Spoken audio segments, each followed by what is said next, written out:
Good morning, everybody. Welcome to IndyCar on a wet Thursday morning on the 30th of May. The penultimate day of May, ironically, considering Theresa May's on the way out as well. The news today concerns the appointment of the new, well, I'll say the appointment, the voting in the Tory party for the new Conservative Party leader, who will then be installed as Prime Minister without any of us ever having voted for them.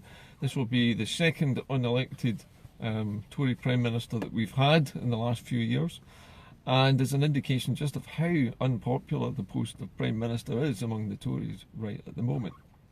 However, looking at the number of people leaping forward to throw their hats in the ring for this post, you would never imagine for a minute that it was a difficult job. So we've now got 10 potential candidates in the ring for Tory leadership. And the latest one this morning to be interviewed on television was Esther Mcvey.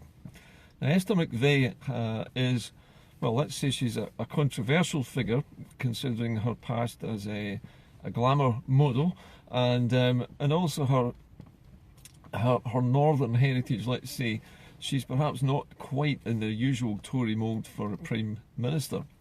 However, she was interviewed this morning and was making her pitch. And in her pitch, the BBC, to their credit, considering it was only the breakfast programme, actually gave her quite a tough time. But the first thing that struck me about her pitch was the fact that she was saying that she was going to spend billions more on new police officers. She was going to spend more billions on the education system as well. And when pushed about where the money was going to come from for this, because there isn't any new money in the system, as far as Philip Hammond the Chancellor has said, she said that the new money was not new money at all, but she was going to raid the overseas aid budget, which she says has doubled over the last few years, and is basically going to rob the poor to feed her potential prospects of becoming Prime Minister. She's basically going to take money which normally goes to countries where people are starving to pay for her promises on the police and education system. So it's a very typical Tory move to rob from the poor to give to the rich, in this case the rich being the Tory party and Esther Mcvey. She was pressed further on her background as well, and also how honest she was. She's been caught out lying a few times and managed to wriggle and squirm off the hook this morning, saying that she had basically said the truth but used the wrong words. I think that has got to be the most amazing copy I've ever heard for lying. Basically, it's telling the truth but using the wrong words to do it. I had to laugh when I heard that this morning. Frankly, I think Esther Mcvey has got no chance of becoming the Prime Minister at all, despite this morning's performance, which, let's face it, looking at what she was proposing, is pretty paltry stuff. I mean, it was a pretty thin gruel of vague promises funded by the poor of Africa, and frankly, I don't think that's going to really engage with anyone. Now, add to that the fact that whoever becomes the Prime Minister, and let's assume for a moment that it is going to be a brexiter this time, because Theresa May, as the arch Remainer, has failed completely abjectly to get Parliament behind her. So in this occasion, it looks as though it will probably be a brexiter who is going to be appointed by the Blue Rinse Party, and that could be anyone. Could be Sanjay Javid, or it could be, well, virtually anybody. It could be Gove, it could be Boris Johnson, but now it looks like it's less likely to be Boris Johnson. As you may or may not know, Boris Johnson has been summoned to appear at his own trial, and he's been put on trial for a crime which dates back in its origins to the 13th century. And that crime is misconduct in the public office. Now, this is a crime which is very wide in its scope. But what it basically says is that anybody who's a public servant, that could be a serving minister, a civil servant, a police officer, a judge, but anyone who holds a high public office, and Boris Johnson would do as Prime Minister, but he also has held other offices such as Foreign Secretary. If that person is caught out lying, or is caught in any other kind of misconduct during his term of office, such that he then loses the confidence of the public in his ability, then he can be charged with misconduct in public office. And the interesting thing about this particular crime is that the punishment for this is very simple. It's life in prison. And when I heard that, I had to laugh. I was just trying to imagine Boris Johnson banged up in Belmarsh, right next door to Julian Assange. Would be the ultimate irony for the ultimate establishment man to be banged up alongside the man who is trying to get the truth out to us. Anyway, that aside, this court case, which has been brought by a man called Marcus Ball, whom incidentally I don't know very much about, and I haven't heard much about his background, but Marcus Ball has crowdfunded his court case. This is a civil action against Boris Johnson. It's not a criminal case in the sense that he's being arrested or anything like that, but he's been summoned to appear in court. If he fails to appear in court, then he could be held in contempt of court. But it means that Boris Johnson is now going to be engaged in a lengthy court battle, while he is also simultaneously trying to become the Prime Minister. Now this is not going to bode well for Boris's chances with anybody. It doesn't matter who it is, but the Tory party does not like its Prime Minister to be mired in any kind of controversy at the point where they're about to start their term of office. So Boris Johnson could be fatally damaged by this. If not fatally damaged, certainly undermined. His credibility, already low, would get even lower. And Boris Johnson, as you're probably aware, gets away with stuff a lot. He seems to be able to screw up virtually anything, lie about anything, create any kind of outrage, offend anybody, and the media lets him get away with it. Not only does the media let him get away with it, but there are no consequences in Parliament either. He just keeps getting away with it. It's as if he's untouchable. Hopefully this court action will not make him untouchable, and hopefully he will answer for the various things that he's done wrong in his term of office.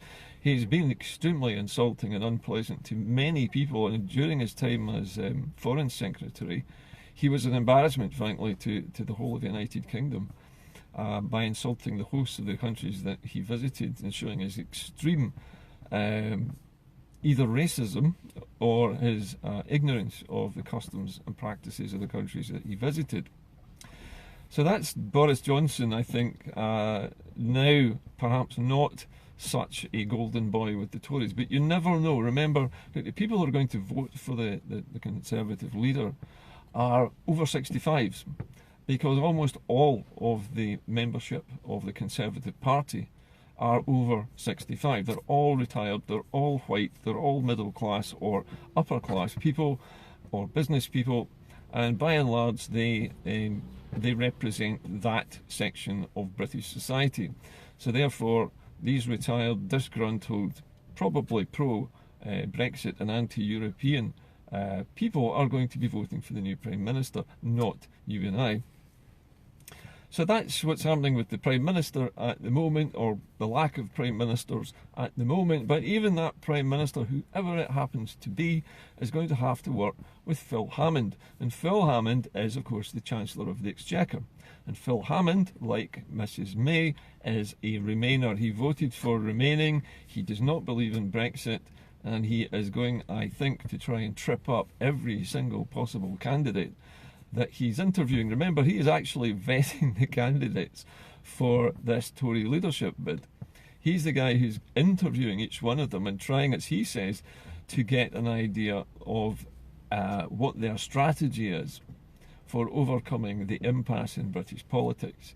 And he says that with a smile on his face, because I think Philip Hammond knows that nobody can get past the impasse. It's an impossibility. The Conservatives have created the impasse, so it cannot be got around. And whoever becomes the Prime Minister is probably not even going to attempt to get around the impasse. There will be a Brexiter, and everybody so far that I have heard who has thrown the hat in the ring has said two things. they've all made two pledges. The first one is that we will be leaving, and I say we as in the whole of the United Kingdom, including Scotland, Ireland and Wales, will be leaving the EU on the 31st of May with or without a deal. Now this is an important distinction. All of the candidates have said that they are prepared to leave with no deal, despite the fact that the British Parliament has already stated that it will not tolerate a no-deal Brexit. So there's the impasse back again. The second thing that every candidate has said in this race is that none of them says that they will give the Scottish National Party the Section 30 order that would make the Scottish referendum on independence something which the English government, I choose my words carefully here, the English government will agree to abide by and respect the result of. Does that make it does not make a Scottish referendum illegal. And that's the first thing you need to remember. But all of the Tory candidates to date have said it's hard Brexit and no second referendum for Scotland. And basically those are the two red lines that have been drawn by every candidate so far in this race. And that brings us back to Scotland and what is happening here. Now, yesterday, Mike Russell laid before Holyrood a new bill which will pave the way for the next referendum. Now, not only does this pave the way for the independence referendum, but this bill is a foundation document which will permit the Scottish Parliament, this is not the Scottish Government, the Scottish Parliament, to hold any referendums they like on any topic which is of national interest to the public, and at any time in the future. Now that would include, let's lay this out. Let's say we have an independence referendum and it's successful, we become independent. What other things do people need to decide upon? Well, one of those things which springs to mind would be our continuing relationship with the European Union. I think the various options for that would need to be explored after independence as a matter of some urgency. The adoption of a new currency, that would need to be ratified by the people as well. And the adoption or otherwise of a head of state, and what and who that head of state should be. Should it be an elected president? Should it be a monarch, as it is at the moment, a democratic monarchy, if you like? Or should we have no head of state other than the First Minister? All of these things need to be decided by the people, and that would require further referendums in the future. So it's important to recognise that the legislation being laid down today, in fact yesterday, sorry, is not intended simply to get an independence referendum. This is paving the way. This is a path clearing exercise so that the Scottish Parliament in the future can hold public votes on any topic which concerns all of the people of Scotland. And this is something which will never happen under an English controlled government, because they would not permit this kind of thing to happen. They do not like referendums. You can tell that because they don't want to rerun the independence referendum, because they now know they would lose it again, and they don't want to rerun the Brexit referendum because they know they would lose that if it was run again. And so the idea of having referendums where the public are allowed to change their minds is anathema to British the British political establishment. They want things to stay the same. They want us to all stay in our place. Now, what's interesting about this new legislation is it doesn't mention the independence referendum at all. It just says referendums.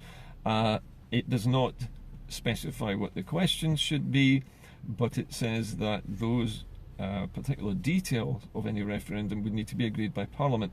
So it's possible with such a contentious issue as Chris McCusker was mentioning to me last night in Scotland at 7, that the opposition parties, the UK parties in Holyrood, will try to slow the progress of this bill down.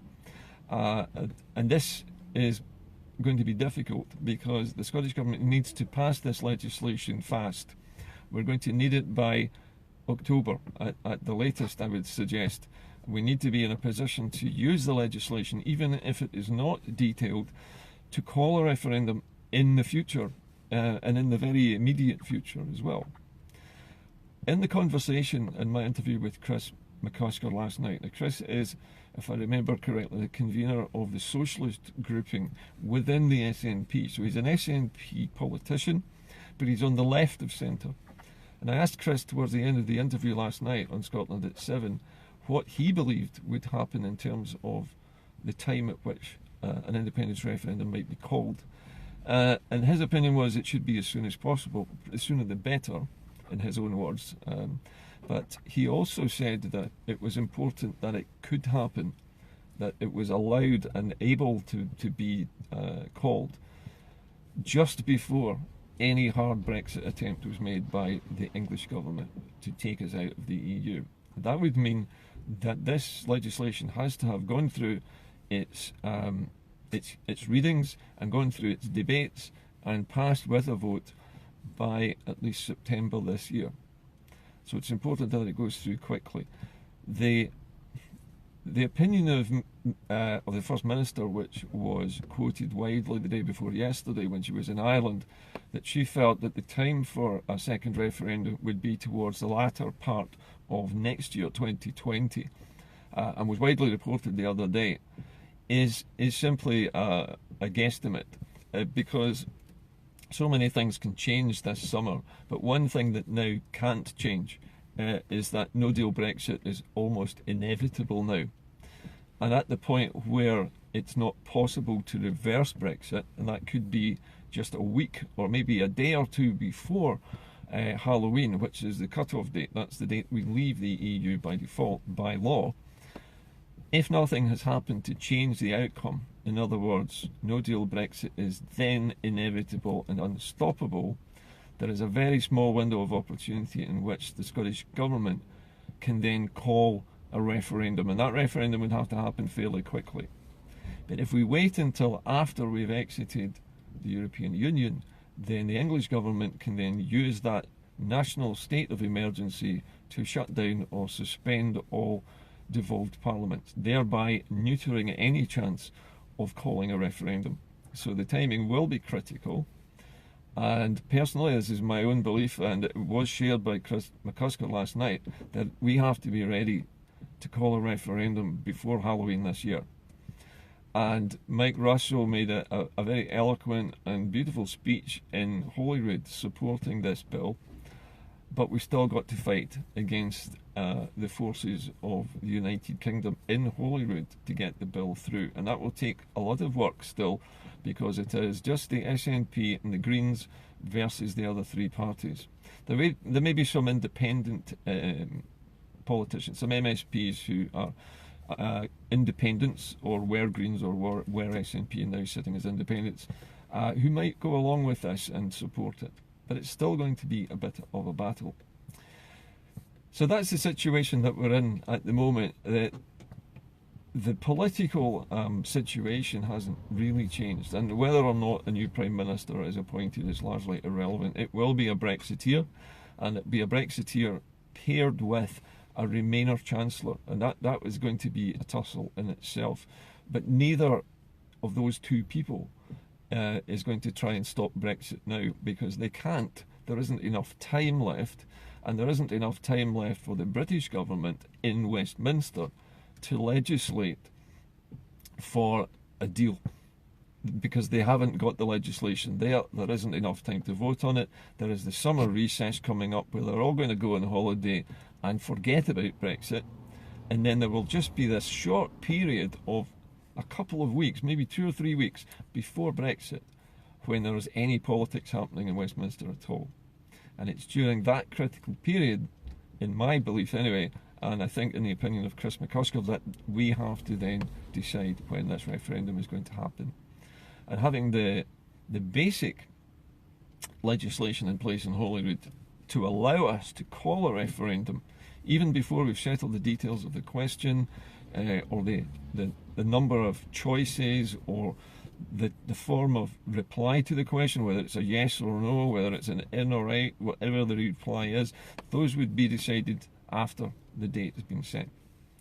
So we're coming to the end game of this long story. It's nearly 3 years since the vote to leave the European Union.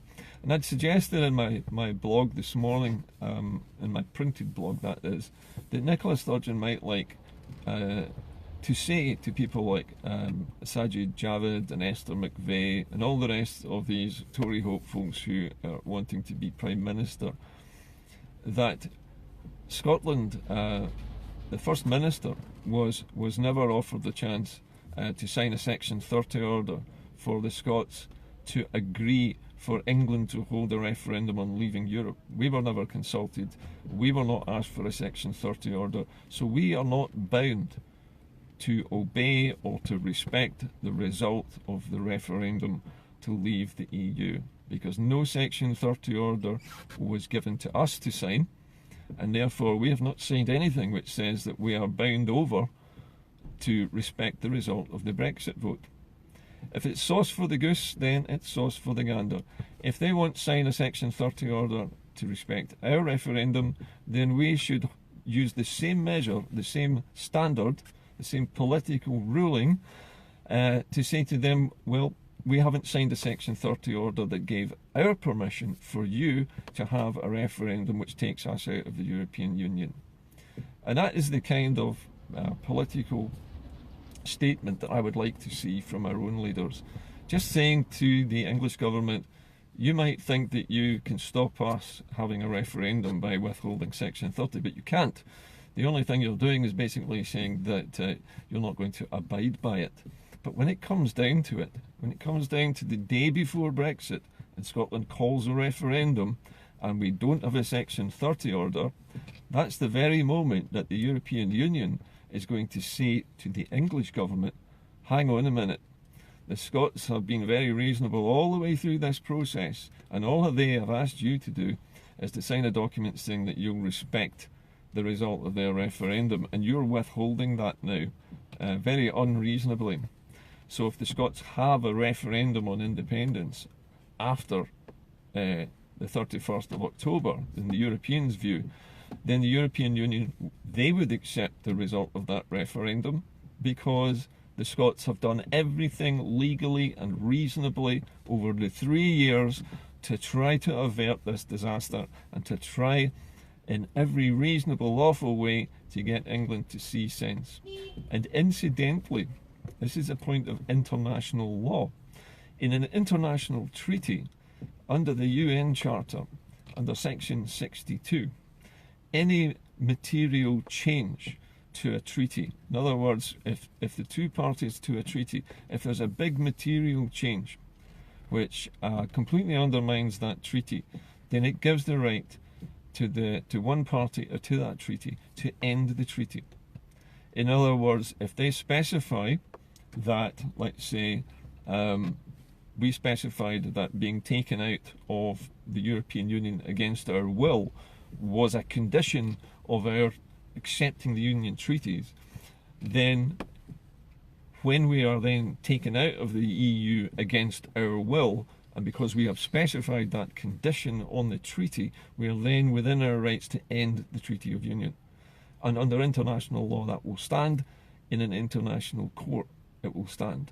The European Union knows this. The SNP has chosen its words extremely carefully, so that under all international laws governing treaties, the Scots have done their due diligence.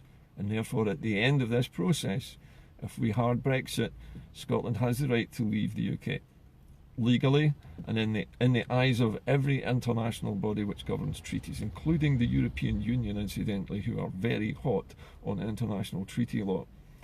They, I think, will put pressure on the British government to say, quit it, give the Scots the Section 30 order and respect their vote. And that is all that needs to happen. And this is, I think, the reason why Nicola Sturgeon is so confident that a Section 30 order will be forthcoming. And even if it is not, we have the backing of international law, and we have the backing of the European Union if the English government is stupid enough to try to ignore the result of the Scottish independence referendum. And that's it for today. I hope I've managed to explain that reasonably well. It's a long, complicated thing to try and talk about, But the news basically is that the Tories are going to elect a brexiteer leader who's going to be paired with a Remain supporting Chancellor, so there's going to be a clash there right at the beginning. It's definitely going to be a no-deal Brexit. Either that or Brexit can be called off, but there's nothing left in terms of other options. And Scotland will be having an independence referendum, and it will probably have to be called before Brexit happens. And that's my analysis, and that analysis is broadly shared by Chris McCusker last night, which was interesting. I wasn't really expecting an SNP member like Chris to agree with my analysis, but I think to me, it's reassuring to know that other people share that opinion. Anyway, if you have any opinions yourself on the show today, please contact me in the usual way. I'm pleased to say that several people responded to my appeal for accommodation for Mark McNaught. I think I might be right in saying that somebody has actually spoken to Mark and offered him accommodation for June to July. So thank you for everybody who contacted me about that. And I hope tomorrow we'll have some more interesting news for you on some other topic. But that's it for today's IndyCar. Have a great Thursday. I'll see you again tomorrow, and we'll see who the next Tory is to throw their hat in the ring for the leadership contest. See you later. Bye bye.